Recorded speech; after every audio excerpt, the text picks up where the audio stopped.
Hey, what's up everybody? BDL44 coming at you with another video. Alright, so the Lakers lost to the Orlando Magic in Orlando 120-101, and it was an offensive rebounding situation going on down there for the Orlando Magic. If you listen closely, you could hear them grabbing down another board off of the rim. I'm not really sure if I have the right to blame Darvin Ham too much for what we saw there, because at the end of the day we're undermanned so much with so many guys out. But I know that our roster did not have the personnel to really deal with him, with the players missing, in terms of helping us on the boards like we needed to. The Lakers, man, I have so many different thoughts, but one thing I can say is, if you let one player shoot 10 threes and they only hit one of them, you're going to have a hard time scoring the ball. And that's what happened with D'Angelo Russell, man. He went 4 for 17, 1 of 10 from the three.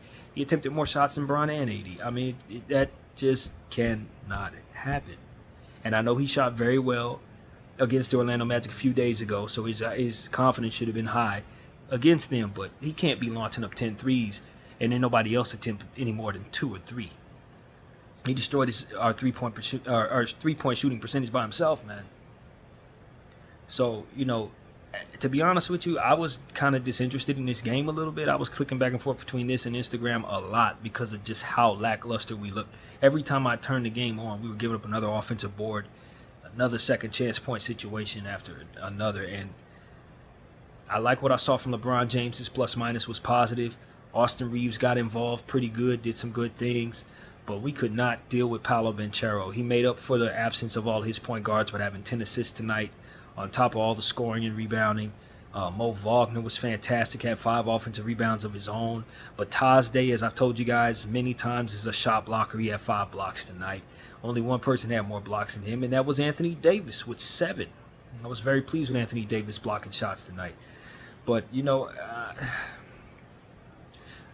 if we would have had our full spectrum of players, I'm pretty sure it would have been better tonight. This is one of them games where you just need Vanderbilt, you need Rui Hachimura, you need those guys on the glass, man. And we just did not have them available. I thought that, we saw some good things out of Christian Wood.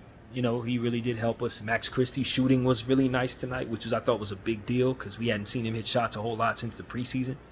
Since Summer League, really. He didn't shoot well in the preseason, and had a really nice shooting game tonight, so I thought that was extremely encouraging. But I'm telling you, man, D'Lo's offense was just putrid tonight. We needed him off the floor, man. We really needed him off the floor. I'm not going to even hold you. And you couple that with all the turnovers. We had, 17 turnovers? We did have 16 they had 16 turnovers, so we did force 16 of them. But, I mean, we really had issues, man. Just like we did in the first half of the Clipper game and somehow shook it off.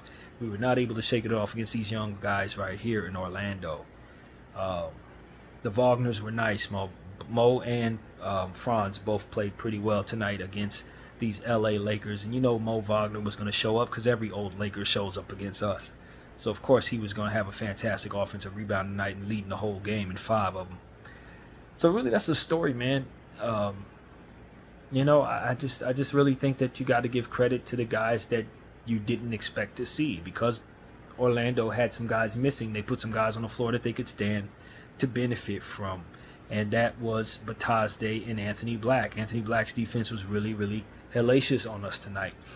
Shot the ball pretty well, too. Second game in a row, he shot the ball well. They're going to have to throw him in that starting line. They're going to have to trade somebody. Because at the end of the day, Anthony Black is too talented of a player and too good of a defender, too big of a defender to not use. So if you ain't going to trade Markelle Fultz, it needs to be Anthony. If it ain't going to be Anthony, it needs to be Suggs. But they're going to have to move some guards around so that they can put Anthony Black in place, or they can trade Anthony Black somewhere. Because at the end of the day, he's just too damn good for this. And I think they benefited a great deal from us being caught off guard by how good defensively those 2 players were, on top of everything else that we already knew was coming. The Orlando Magic, when they use Markelle Fultz in more of an offensive team, even though he can play some defense, he ain't like that, and he's not big.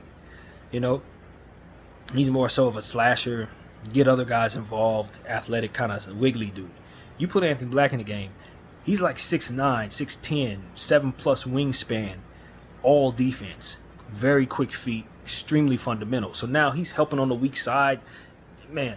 And that's what it really comes down to. They already got good defenders on you. but he's jumping in on double team situations and he's tapping the ball away. He's just helping overall defensively for their team. He just brings them together to be a much better defensive team. And then when you go to the rim, you got Batazde, who's a professional shot blocker. As I've been telling people since he was a Pacer 3 years ago, this dude is a shot blocker. When they wasn't giving him no minutes in Indy, I knew who he was. And I told the Lakers and I told everybody else they should probably pick him up. And now we're seeing what he looks like when he really gets minutes. And he was one of the best players on the floor for them tonight. Defensively, rebounding. He was a problem, man. His plus minus was well above 20. So I'm not surprised, man. I would love to have been surprised, but I'm not. Orlando has a lot of size. Paolo Banchero's fantastic. And Franz Wagner is as well. And when you look at Mo Wagner, he's shooting well, rebounding well. You know, Cole Anthony got 3 offensive boards of his own. I mean, how the hell we let Cole Anthony get 3 offensive boards? So the Lakers need to figure out how to fix their defensive rebounding issues, man. We gotta clean up the defensive boards. This is ridiculous, man. Tonight was like really, really unacceptable. And I don't give a damn who's out there. You can't be getting killed on the glass like we did tonight. You know, especially off of missed shots from the other team, man. And so that was really the story. And Orlando shot the ball a bit better than they usually do. But I mean, we don't have no one shooting the ball but D'Lo, and D'Lo ain't hitting nothing. And taking 10 threes, I don't need 10 threes from D'Angelo Russell, man. I don't need that. Now, if he's hot, he's hot. Cool. Anybody can shoot a lot if they're hot. But for him to have only made 1 shot from behind the arc and attempt that many, something's wrong. Somebody did something wrong. And so that's really what it comes down to. And I tell y'all, man, I love Austin Reeves' game, but he's just not giving me enough scoring. Well, nights like this, I need him to be upwards of 30 points. He only gave me 20 points. 20 points is good, but it ain't what I need. Anthony Davis, same thing. I need you to be in the 40s tonight because we really don't have the scoring, man. Cam Reddish didn't have it like that. And we're so undermanned that we just couldn't get nothing done. And on top of that, I thought our defense was subpar tonight. I thought we were caught ball watching at times tonight. So this was just the Lakers weren't interested. I wasn't really all that interested. This was just one of those games, man, where, you know, it brings me back to what I was saying before the Clipper game. We're an average basketball team. Nobody wants to hear that. And obviously when we bring our guys back, you know what I'm saying, we can definitely see what we really have. Hopefully Rui and Torian can come back for the Miami game, which I think is possible. And I expect that the other guys are going to be out for several weeks. So Vincent and Vanderbilt is who we're talking about, and possibly Jalen. I don't know what's going on with Jalen's situation specifically, but the other two, they're going to miss multiple weeks. So it's like we're going to be shorthanded for a while here, man. And that is, if we can't play well against a shorthanded Orlando team, how are we going to do well in this tournament, man? That's what comes to mind now, because the tournament's a couple games away. I don't think we're going to do well in that damn tournament, not given what I'm seeing here. And this is with Bron playing pretty well. I mean, he didn't go all the way up to where I wanted him to go in terms of his scoring, but like he was one of the only people who was a positive plus minus for us. And so that's really what it comes down to, man. This ain't a big stats night game for me. But it is noteworthy that we got our butts kicked on the offensive glass in a very, very, very embarrassing way, man. Very embarrassing way. Next up, we got the Miami Heat. Hopefully we can do some good things against the Heat. Make up for what we did not do here. But if y'all watch my pregame video, I told y'all that the Orlando Magic would stand to benefit from the absence of Wendell Carter and Gary Harris and Markelle Fultz. Because what they would end up putting on the floor was defensive players, particularly Batazde and Black. And just like us, and I mean just like us, when you remove Vincent and Taurean Prince, you end up putting more defensive players on the floor. That's what we had. That's what we were able to do to the Clippers. The same thing we did to the Clippers is essentially what Orlando did to us. And removing certain players that they probably need to either move on from anyway, with the exception of Fultz. I like Fultz. I like Carter too, but like, trust me, when you put more defensive players on the floor, particularly when you put Black on the floor, you're going to be a much better defensive team overall because he is so damn gifted and so damn large defensively. So that's what I saw down there. It's the insertion of Black and how horrible our ball handlers looked against him. How horrible our ball handlers looked against their team defense while he was on the floor. It's undeniable. That is what happened to you. And you got Suggs out there playing well too. I don't want to forget Suggs. He looked great out there tonight. He played much better in this game. So his conditioning's coming along.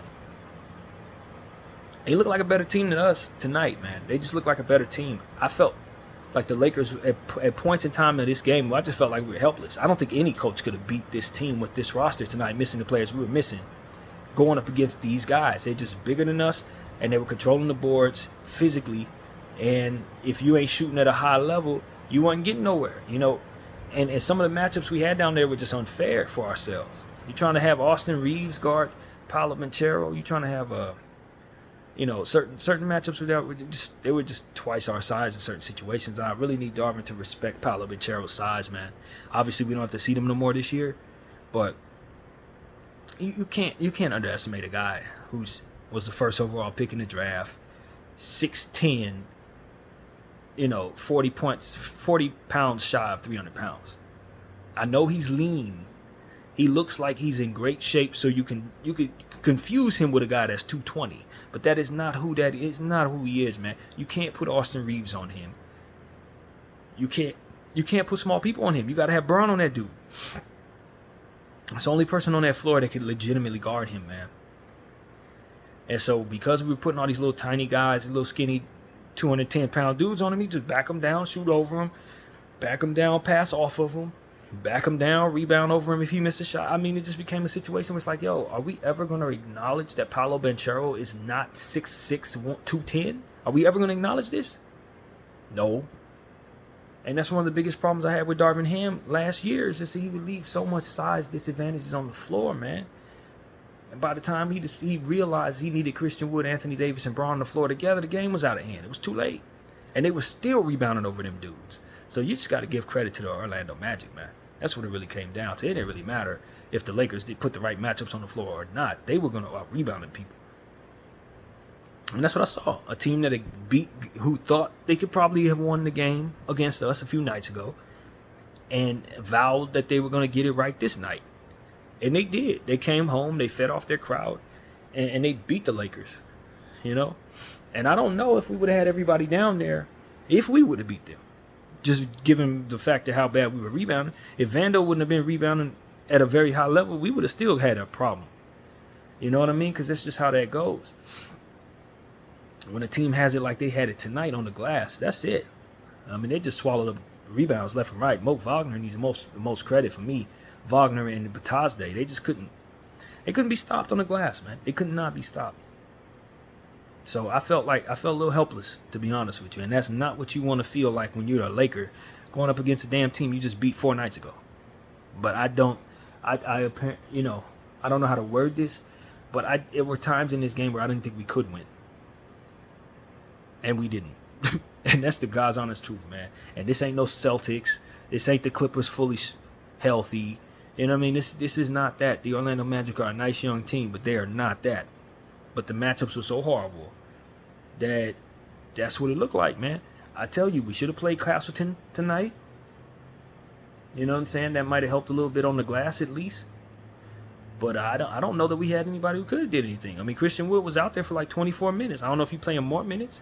Anthony Davis was out there blocking 7 shots. I mean, you know what I'm saying? I don't know what we could have done to rebound the ball over these dudes. The people I wanted on the floor a lot of the time were on the floor for them boards that the Orlando Magic got. So, I mean, I hate to say this, but we may need to do something with our roster, man. To get as good as we want to get, we may have to do something. I don't know what that something is. Like I said, when we get our guys back, obviously we'll know exactly what we have. But I don't think Taurean Prince and Gabe Vincent would have been the answer tonight. In fact, I'm certain they wouldn't have been. They'd have got beaten dog walk tonight, too. You know what I'm saying? So, I don't know. I'm not going to sit up here and say I'm losing confidence in the roster, but I am saying this is one of the first times in a long time where I looked at a team that we should be better than and felt helpless to the point where I didn't think we can beat them on most nights. If we play like this and they play like that, And there are teams out there a lot better than them. So that's what I honestly felt, man. And like I said, I missed good portions of this game because I was losing interest. But the stuff I did watch, it was like, damn, they got another board, huh? And one of the bigger problems that I saw down there for the Lakers is when they were trying to get back in the game, we weren't getting the calls we needed. So the referees did kind of go pro Orlando in this one. But even more so, what I saw was us just missing chippies off of contact. You know, we missed the key layup that would have cut it to 13. We missed the key layup that would have cut it to 10. Like that kind of stuff. You just got to finish through contact when the whistle comes our way. And then you go to the line and brick one. That kind of stuff was just keeping us out of the game. And then on the other side, second chance points.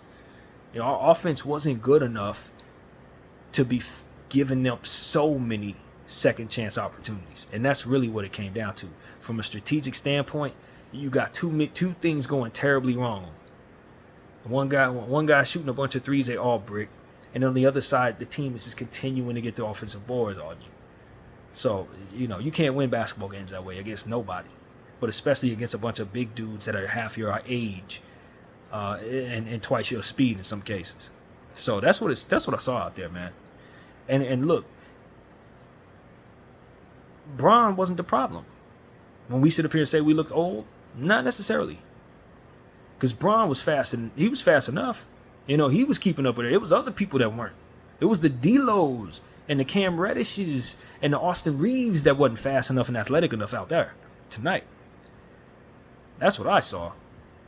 So I don't know what y'all feel about that. You know, when we start thinking about who's too old, you start going to Bron. Don't go to Bron. Don't go to Bron on this one. Bron looked good tonight for the most part. But, yeah, man, we were just outmatched by a team that just had more athleticism or more size and just a more knack for the rebound. And their scheme was based around getting offensive boards, and they executed it very well. So, you know, that's what I got to say, man. They gave the Lakers hell tonight, man.